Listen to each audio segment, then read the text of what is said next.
Welcome to the Wellness for Women show, where we talk about life, weight loss and everything in between.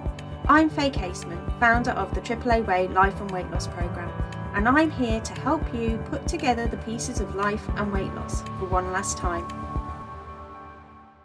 This is an episode of the Wellness for Women show, filmed live in the free Facebook group. This week I am wanting to talk about how to encourage healthy eating in children. Potentially could be used for others as well, without encouraging restriction, which is quite an important topic, I believe, something that I've certainly given a lot of thought. So I don't know about you, but do you ever find yourself worrying about your children's diet and health? So let me know in the chat if that's something that comes up for you. Maybe you worry about all the processed food that's available out there, tendency to want chocolate crisps, snacks and other junk food, or maybe you're worried that they're going to fall into the diet trap, and because we're surrounded by diet culture and fad diets on social media and what impact that could have on them. And I think as a parent, it's all normal, obviously, to be concerned for our children and our children's health and well-being. It's what makes us fabulous parents. You want the best for them. You want them to be happy, healthy, and basically living their best lives at all times, right? And so, when it comes to food, health and weight and well-being and body image, it can feel like quite a tricky area to navigate. So on the one hand, we want them to be healthy. We want to encourage healthy eating, but it can seem hard sometimes to get them to eat the healthier foods. And then you have to decide how far you go in trying to influence them and how you go about that. And so, I can see Leah's saying, because she's 5, wants to eat snacks all day and doesn't want to eat her dinner. So, so maybe you're concerned, though, about the other alternatives, and concerned about what message you're sending children after years of trying to lose weight. Certainly my daughter was one of the reasons that I picked the method that I did. And so the aim of this week's show is to encourage some discussion in and around how we influence our children's relationships with food and for themselves, and maybe sharing some ideas along the way. So a quick introduction from me. For those who don't know me, I am Faye Casement, creator of the AAA Way Life and Weight Loss Programme. Basically, I'm all about helping women put together and find the balance between life through weight loss, for sustainable weight loss, really. And I do it by teaching some simple methods. But things like parenting, whether it be parenting, jobs, these are all things about who we are as human beings, and why I look at life and weight loss, because it can all knock into each other. We can impact into other people's lives, they can impact into us and what turns up in our wellness and well-being. So if you want the notes from today, let me know with the hashtag show notes. So I also, as well, I put together a back to work workbook for busy parents the other week, and I think that actually some of the questions that are in that, because it is a workbook, actually could be used for this as well. So I do have a plan to make that a paid thing next month. So if you want it free, grab it, let me know with a hashtag back to school or something like that. Okay, so quick overview of it. So the first thing that I want to say before we get into this is that parenting can be a tough gig. There are no rights, no wrongs. We are all a construct at the end of the day of our upbringings and our influences in our lives, and we are all universally, every single one of us, doing the best that we can in any given moment with what we've been given, whether that be by nature or by nurture. And so I just wanted to kind of say that really, that anything that I say today, I just want to sort of say, see what comes up for you, because when I was writing it, I was like, well, could this be triggering for people in some way, shape or form? Could it bring up some mum guilt, because we're all capable of getting the old mum guilt? So what I want you to do is just try and recognize anything that comes up whilst I'm talking today. So if something's coming up that's pushing a button, or maybe it's resonating with you in some way, just recognize all of that. at the end of the day, we're all entitled to our own thoughts and feelings about all of these things. So just use it as an opportunity to just check in and see what you actually think deep down about this topic, and also check in for your own internal stories as well. And you can then decide what you want to do with those things, whether you want to keep them or whether you want to change them. And if you want to change those stories, and change the stories around you, your parenting, around children, the choice is yours at the end of the day. And if you need help with that, I have tools as a life coach that can help you to do that if you so need. Just going to knock off that banner. There we go. So coaching, again, just to kind of touch on what it is, I guess, coaching is by its very nature, it's forward thinking. It's about identifying where you presently are and deciding about how you want to move forward. It's about taking you from where you are, which is perfectly functional and everything like that, to the optimal.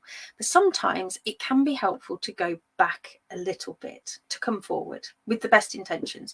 But there needs to be a side note in that only if it's safe to do so, because coaching is not a substitute for mental health treatment, but it can help as a complementary aspect. And I'm conscious that sometimes going back into people's past, depending on their past, might be a difficult thing to do. So, like I say, with a note of caution. But me personally, I like to look at things through the lens of past, present and future. And so, as I said, I would personally encourage you to do that in anything that's coming up for yourself and also for your children as well. So, and before you can help others, you really still have to get to know yourself first. So something that you might want to do, a little exercise really, is just have a think about, how your parental figures brought you up and the impact that perhaps had on you. What were the values that were instilled by your parents, the environmental influences you had, like school and social media or media, that impacted your health, your weight, your body language. So I quite often will say I'm of an age where when I was a young girl, we had 5 channels we'd just got 5 channels on the TV. It was 4. We'd got More Magazine and Smash Hits. That was about it. There was no Tinterweb, or certainly I didn't have access to it until my late teens. So the influences that are on me when I was growing up are different to what's on my daughter and how she's growing up. And likewise, obviously, everybody in this group is a wide variety of ages, so it's important to check what lens you're coming at things through. But have a think about what influenced your life, your well-being and your weight loss journey. What promoted things that have served you in that journey, and what have been things that didn't serve you in that journey. And so from there you can also start to see how things are shaping your present and deciding on whether you want to keep it in the future. So again, I identified with myself that I was a yo-yo dieter. It's not something that I wanted to keep. It wasn't serving me. It wasn't something that I wanted to pass on to my daughter. And so it's something that I sought to change by the methods that I've used. But the reality still is that we can't control another human being. You are not in, even littlies, you're not in their shoes, not really completely aware of what they're thinking and feeling. And so it's really, it's hard to really understand and then control somebody. So all you can actually do is only ever control your response to them or the environment.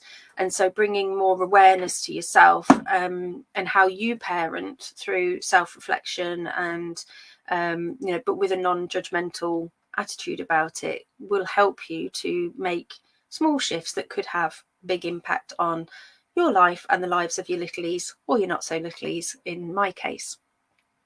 Because we all have the potential to be leaders and influencers. And the question is, what style of leadership do you want to have, really? And that is what we're doing when we're parenting. Ultimately, is we are leading our little ones, and we can decide how we want to approach that. They are little sponges who, we're their role models, and is something that we have to consider what it is that we're showing them, what they are learning from us day in, day out. Okay, right. That was enough of the overview.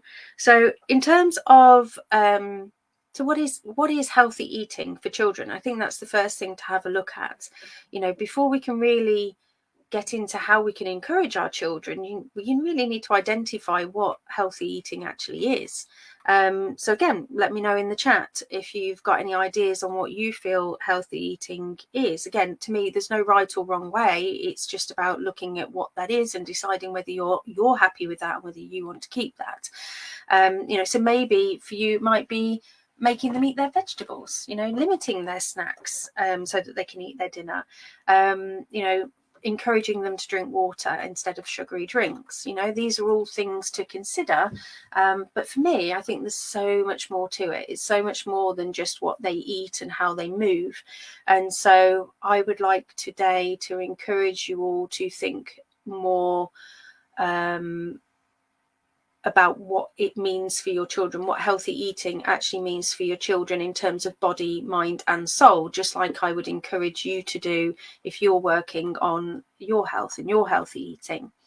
And so for me, healthy eating is about, yes, trying to provide them with and encourage them sensitively to eat a variety of nutrient-rich food that will help them to grow and develop, as well as encouraging movement. But most importantly to me, it's not doing it in a way that impacts their relationship with food or themselves. So does it really, for example, help our children in the long run to make them eat their greens, to make them drink the milk? So I've got a friend, for example, who can't eat carrots because she was made to eat them as a child. My mum doesn't like drinking milk or having cereal because she was made to drink milk as a child because they had milk monitors back then. And it's probably why bribery has been used as an age-old parenting technique. Who hasn't said to a child at some point in their time, eat your broccoli and you can have a pudding? Again, I'm not trying to shame here. I did it when my daughter was little because I didn't know any different at the time. But that, for example, is creating in the child's mind the concept of good and bad food. And it can also then start to it can start to create habits in them. So, for example, that then following a meal, you should always have pudding. Meals are always followed by sweet food. Sweet food is a reward.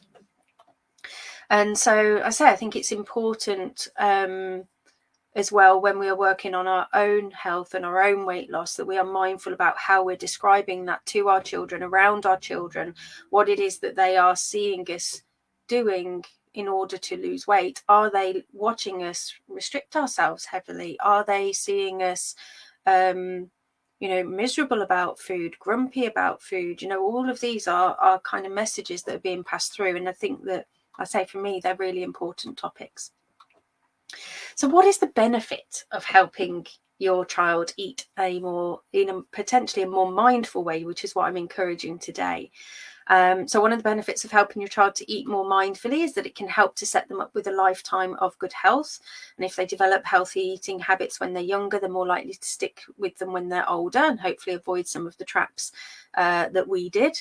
Helping your child to eat in a more mindful way can help encouraging those nutrient-rich foods can help boost their immune system, helping them with focus, concentration, making them less likely to get poorly. And just generally encouraging mindfulness in our children, teaching them coaching appropriate to their ages, etc., can also help with confidence and mental health as they grow older, because that's something that I'm acutely aware of. There is actually very little support out there for children in terms of their mental health. They're taken to school and taught educational stuff, but they're not taught how to process their thoughts, feelings, and their thoughts and emotions, and not necessarily taught where that came from. I mean, like I say, it took me till 40 to learn some of this stuff, and I really wish that I'd been taught it as a child. And so, you've got an opportunity, anybody that listens to this now or in the future, to learn these things to pass on to your children for their lifetime. And I say it can be beneficial for you too, because in your desire to help them and encourage your children, it can help with accountability if it's something that you're working on, if you're following those principles. And it's also something that you can use as a relationship and a bonding experience ultimately with them. And so it can help your relationships to grow. So what are my tips on encouraging mindful eating in children? So first one is to encourage them to eat mindfully. So again, by teaching them about their different senses that we use for eating. So our sights, our smell, our taste, our touch, our sound, and we've got the opportunity to make that fun. So again, food can still be pleasurable, although food is for fuel. And again, we want to perhaps encourage that. It doesn't also have to be boring. So, again, I used to, when my daughter was little, I used to call broccoli little trees, don't forget your little trees, and you'd sort of make a little game almost about it. I think it's important to talk to them about how their bodies feel so that they can identify when they are truly physically hungry and when they may have had enough. So again, with your daughter there who wants to snack all day, just talking to her about what it is that she wants to snack and why she wants to snack. Is she hungry? It's kind of like a soft educational piece, I guess, with regards to the fact that there's a difference between wanting food and needing food, and just getting her to sort of check in with her body and kind of ask her. And again, with you being a yoga teacher, that should help you you more than capable of getting her to drop into her body, probably into getting her to how she can think and feel. One way to get the children to potentially eat the nutrient-rich food is to again provide them with a variety of options. So if they don't like a certain food, maybe keep trying to introduce them to it. I think it's really about exercising patience in that regard, because it can take a while for them to develop that taste in food. But what I would encourage is about not let's say doing it in a punitive way that makes them just want to rebel against it. And so again, it's also about letting them make their own decisions, involving them in the decisions around food and what they eat, within reason, of course. Because I think back to childhood, and it was basically like, you get what you're given. The starving children in the world, you've got to clean your plate, and these are all, they're not it wasn't wrong, because these were the things that were done at the time. This is off the back of, again, if you think about it, generationally, like, again, I'm 40-year-old, so like my parents were growing up, they were just out of the war babies, so therefore their parents, they were just getting over rationing and all these kind of things. So there's a lot of ways that society influences parenting over the years. Getting a bit too deep maybe, but it's interesting and important to consider where we get all of these things and decide whether they are things that we want to keep, or are they a bit outdated. So again, involving them in food decisions, and getting them to I say, without making food good or bad, which we'll come on to in a minute, just kind of saying, well, okay, well, educating them on what nutrition is, and just again appropriate for their age. What does a balanced meal look like, and how can we balance that out today, or something like that. So again, encouraging mindfulness further, encouraging them to be mindful about what it is that their body needs.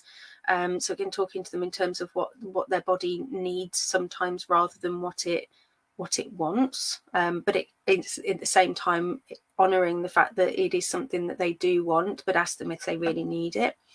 I think it's important to help them to identify and talk about their emotions, so that they can find positive ways to express themselves with regards to their feelings, because rather than them turning to food. So again, you think like when you used to go to the dentist back in the day, if you got given treatment and then you were given a lollipop, so it's like, bad thing happens, make yourself feel better, have a lollipop. You've fallen down, you've got a boo-boo, let's have a lolly to make you feel better.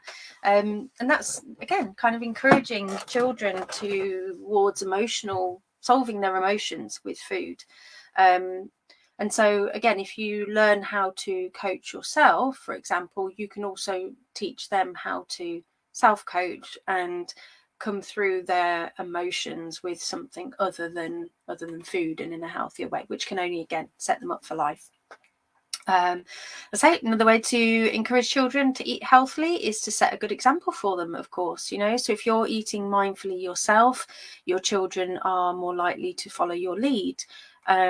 Whereas, as I say, the concern for me personally would be, well, if they're seeing restriction, they're likely to think that that's what they have to do in the future. It's important not to use food as punishment or reward. So, for example, don't tell your children that they can't have dessert until they eat all their vegetables, as I said earlier, because it can create an unhealthy association with food, making it difficult for them to define really what is healthy choices in the future.